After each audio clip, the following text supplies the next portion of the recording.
So Christina is working from 2016, she's working as director at Infowatch Gulf. She spearheaded the MENA-wide strategy for Infowatch. It's a leading Russian company in the field of information technology. She is the director of Infowatch Group and representative office in the UAE, Dubai. She has over 10 years of experience and held strategic management role both in IT and digital and internet sectors. She has got experience of cooperation with the UAE government structures as the FDI Dubai, Dubai Health Authority, etc. Christina has completed her BA with Banking and Finance from Moscow, Financial University of Russian Federation, and she has authored studies and perspectives on a wide range of topics, including technology, public sector, governance, and innovation. I invite Christina to the stage. Good afternoon, ladies and gentlemen. Sorry for this technical problem. My name is Kristina Tansura. I'm Russian. I'm a blondie. And as all of you, I'm the part of artificial intelligence. Let's talk a little bit about AI and about us. During this conference, there are a lot of issues about artificial intelligence, working place, digital transformation, but all about technologies. But I would like to talk a little bit philosophy about us and artificial intelligence. Our world changing every day. Every day we receive new information, we open new technologies, we open new data. And normally, when we wake up, today is totally different than yesterday and will be totally different than tomorrow. All of us already have two parts of our life. One is normal, physical, and another one, digital. We all live in digital world. We're writing emails, we're using social networks, we're looking for the data in the internet, we put our documents in cloud, we communicate more and more digital. Just calculate how much messages you send every day and how much calls. Normally, maybe unfortunately, maybe not, you send more messages than physically talking to your clients, parents, children, friends, and others. And of course, because we have a lot of technologies right now which help us in our simple life, in our working life, we would like more thinking, more imagining than to do simple things and to do ordinary work. And when we are talking about artificial intelligence, we understand that this can help us to spend more time for the things that we mostly like and less time for the ordinary things, which we have to do but do not like to do. As you can see from the statistics and the prognosis, that more than $15 trillion of the global economy in the nearest 10 years will be output of China and India and through the technologies. About our communications. Just please raise up hand who have more than one social network account. Most of us. Are you similar in both of your accounts? You use them for work or use them for rest? What information you put there? Are you open in it or you're just using for the business? Basically, it doesn't matter because you put your data inside and you became the part of artificial intelligence because you share your data. For example, if we compare Russia, more than 140 million citizens. And the Middle East. It's very interesting that the penetration in social networks in the Middle East much more higher than in Russia, for example. And the UAE and Bahrain are top of the top countries all over the world. And normally in these countries you have 2.5 accounts for each citizen. We communicate a lot. We bring data, we share data. Does machine do this? Do they would like to share their information? Of course not. They are just working. That's why we use them more and more and more to replace our ordinary thing and to have more time for our sharing data, pleasure, some hobbies, imagines, and other things. For example, UAE residents spend 5 hours per day in social media. 5 hours. Normal working day, 7 hours. If we calculate hours from wake up till going to bed, it will be around 10 to 11. Half of our life we spent in social media. Very interesting thing, we're all talking right now about information and cybersecurity, but just raise your hands. The situation, you have a confidential data. Not strictly, but okay, your scanned copy of passports and etc., your personal document. Please raise your hand where you are storing it. Who stores this in cloud? On your personal computers? In the flat of your friends? Nobody. We trust machines more than to each other.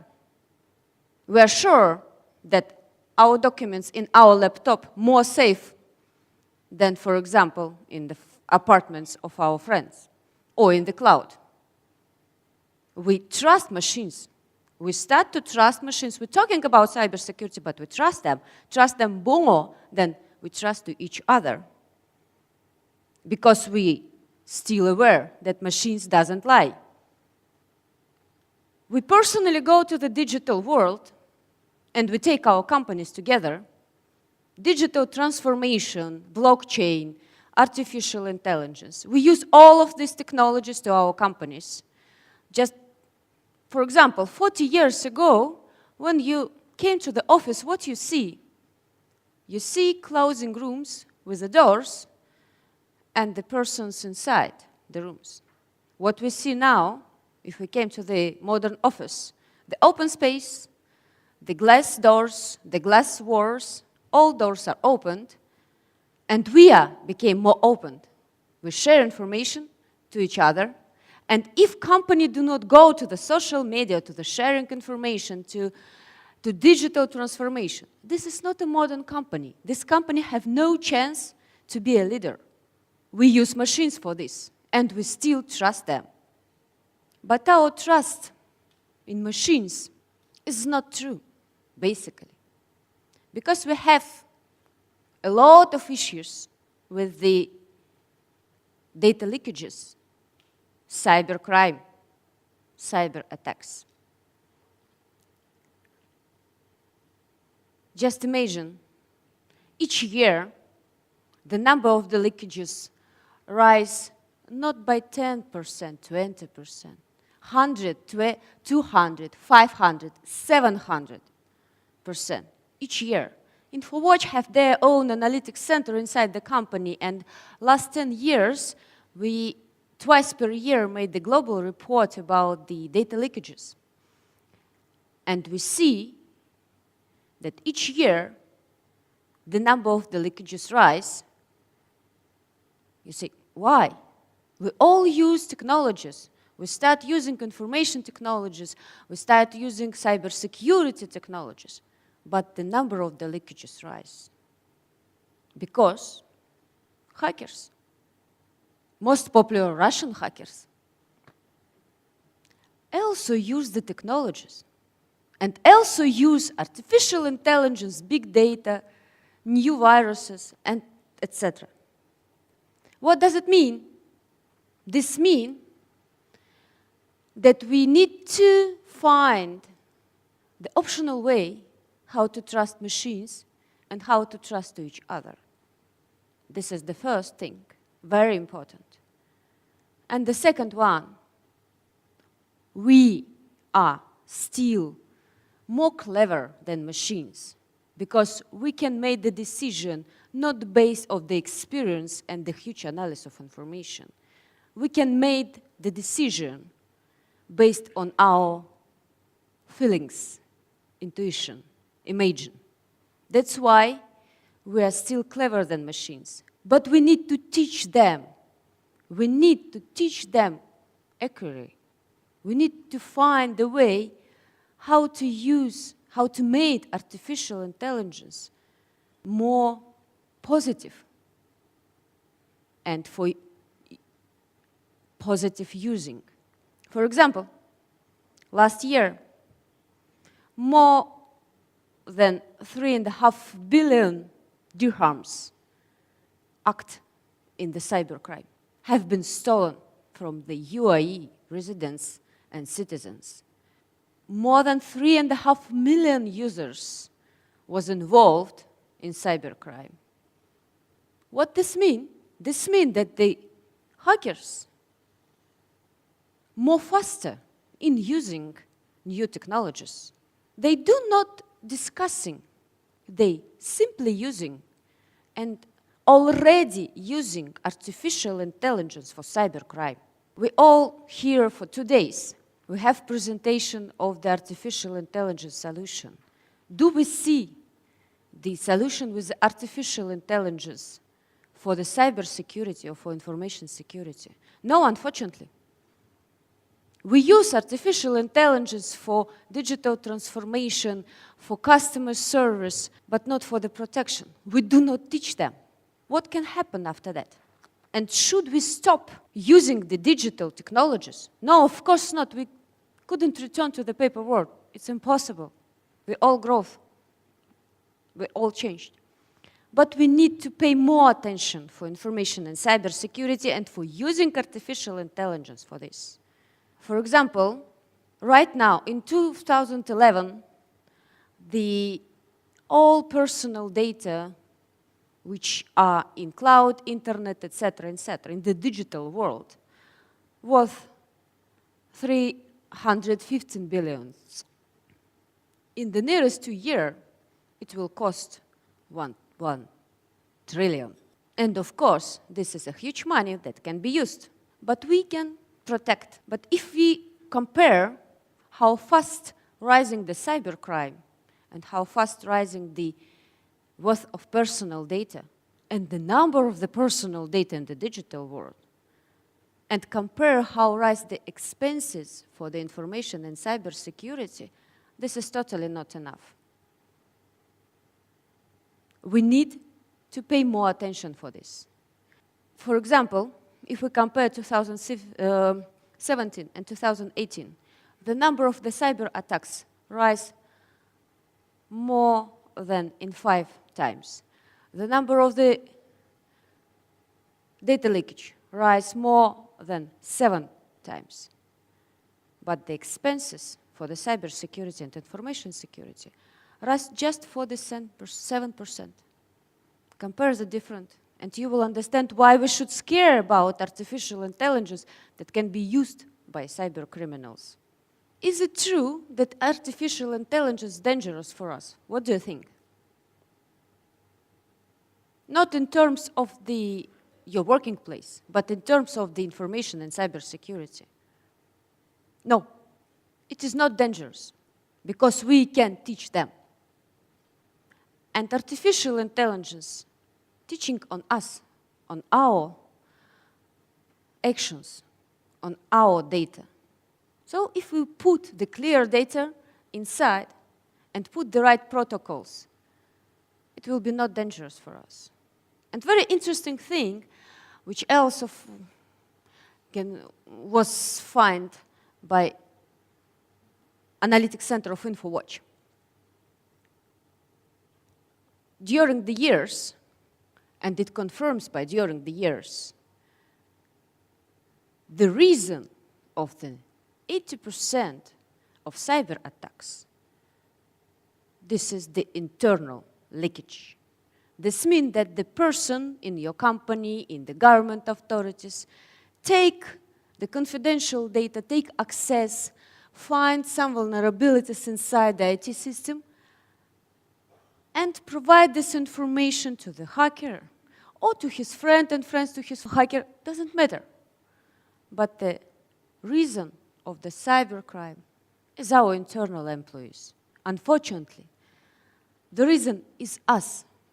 We are more dangerous for each other than artificial intelligence to us. That's why we do not trust. We trust machines more.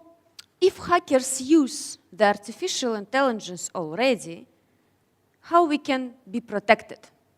We have to use artificial intelligence inside the cybersecurity and information security solutions.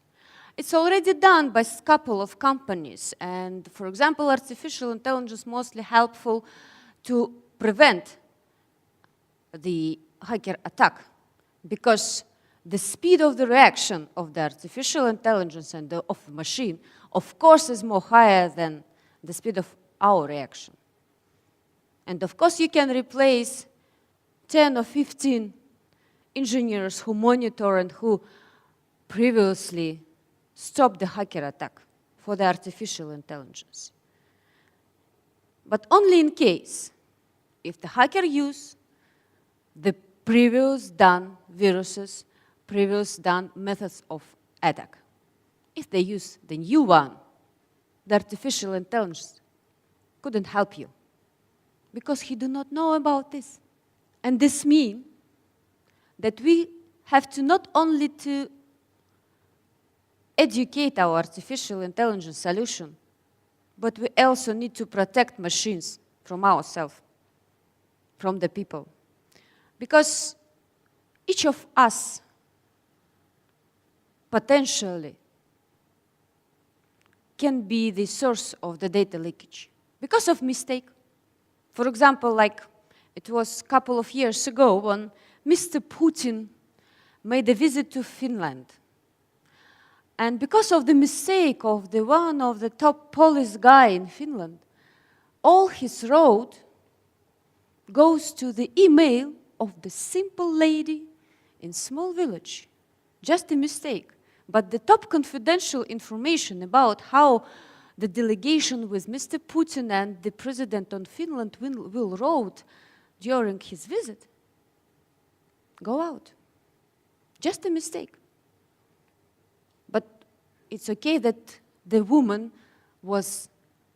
she was very surprised, but she called to police, not to her friend and to others to share this information. Just imagine, for example, if it was not a pensioner woman, for example, it was a teenager, what he will do?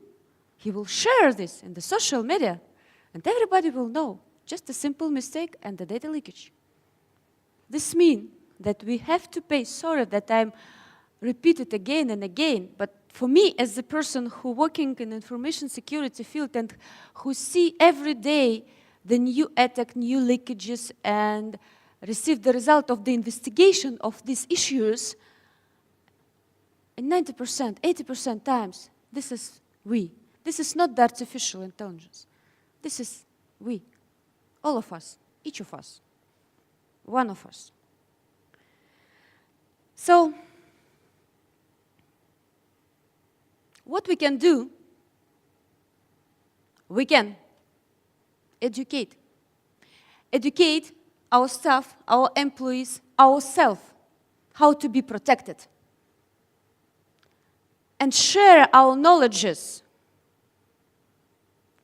with other companies, with the government authorities, to build together the new population of us, who do not scared about artificial intelligence, who know how to operate with machines, and who know how to be protected. Infowatch already provide such education in Russia and bring this to the UAE, and we are really aware that the education is one of the best and one is the most effective way to stay the leader in the digital world, to build a friendship between technologies and people. We also made a couple of the solutions which already use the artificial intelligence inside. We analyze social media activities, and we can make the prediction what will happen in the nearest day, or what will happen in 1, 2, 3, 4, 5 weeks, months, years, based on what we have right now in the social media. And when we develop our information security solution, DLP system, data leakage prevention system, we understand that this is not enough just only to monitor and protect. This is very important to understand our employees, to understand what are they feel when they're in the office, what are they thinking about our company, how they loved or hate his work. That's why we built not only the DLP system. This is totally already not a DLP system. This is the system which can help to the companies to understand all information flows in the company, to understand what employees thinking about the company, how effectively they work, how much time they spend for each task and issue, and what will happen with each employee in the nearest 1, 2, 3, 4, 5 weeks, years, months. How we can do this? We teach our solution. We put necessary data inside. We put the right algorithms and protocols inside. And we built artificial intelligence for information security and data protection. So, we can understand people and machines, and we can build a friendship between technologies and us. Thank you very much. If you have any questions, I will be happy to answer.